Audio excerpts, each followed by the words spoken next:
So just to recap where we're holding from yesterday, is we're explaining this idea of prophecy. That the idea of prophecy, there's a complete removal of the physicality, of the person's feelings, and therefore they're receiving this godly revelation, they're actually tapping into Hashem's very essence. And that's what we finished off yesterday, this idea of essence, and that is connected directly with speech that God has given over to the tzaddik. So the Rebbe continues, and the Rebbe says that why, again going back to this idea of the tzaddik, of the Navi, removing his garments when he's having this prophecy, where do garments come from? So the Rebbe explains that they come from when Adam and Chava did the sin of the tree of knowledge. That before this sin, it says, that Adam and Chava were both naked in the Garden of Eden and they were not embarrassed. And then they sinned, and all of a sudden there was this new need, this new creation called clothes. What was the sin? The sin was that now they experienced a new mixture, a mixture of good and evil. Before there was good and there was evil, but they were so completely separate that Adam could not understand why evil would exist. And all of a sudden through the sin they got this new mixture, a mixture of good and evil. And all of a sudden they became aware that they were naked, and all of a sudden they needed now clothes. And this was a feeling, a new feeling, a feeling of a mixture of good and evil. And that's what clothes are. So what is this? The Rebbe Marash explains. The Rebbe Marash explains something very beautiful that seemingly does not make sense. Are you telling me that Adam benefited from the fact that he did an Avera? Through the fact that he did a sin, he received a new understanding, a new Chachma? It says in the Pasuk, your eyes will become opened up. You'll be like God. You'll understand the difference between good and evil. And it says, in fact, after they sinned, their eyes opened up and they became aware. They knew. And the Torah there is referring to knowledge. They gained an awareness, a certain knowledge. So the Rebbe Marash asked, how could it be that a person sins and they get benefit? So the Rebbe Marash explains like this, and the Rebbe explains this idea.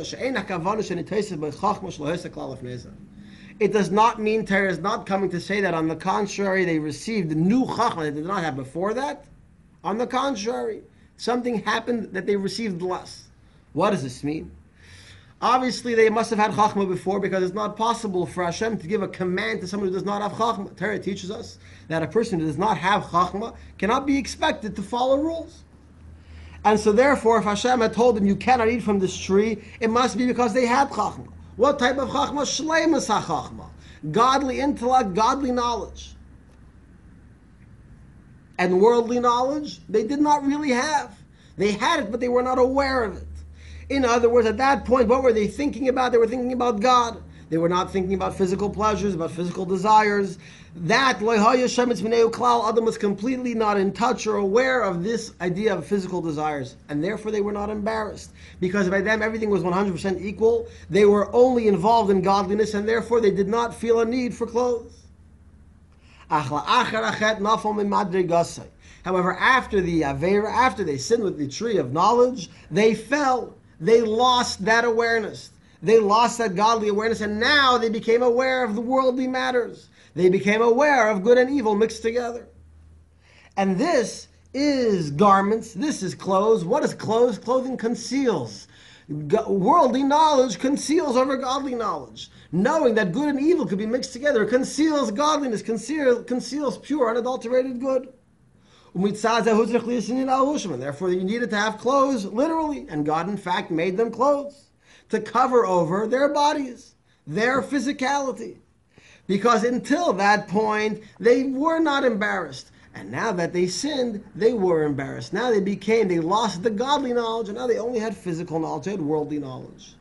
Valpize Muvan, now we're going back to answer our original question that we spoke about yesterday. Valpize Muvan, Shekadei, Shiyuchalis in Yanvu. Now we understand that in order for there to be a prophecy, which is godly revelation, a person needs to be in a state of the garments have been removed. In other words, that they do not no longer need the garments. That has been nullified. They are in a state before the sin of the tree of knowledge.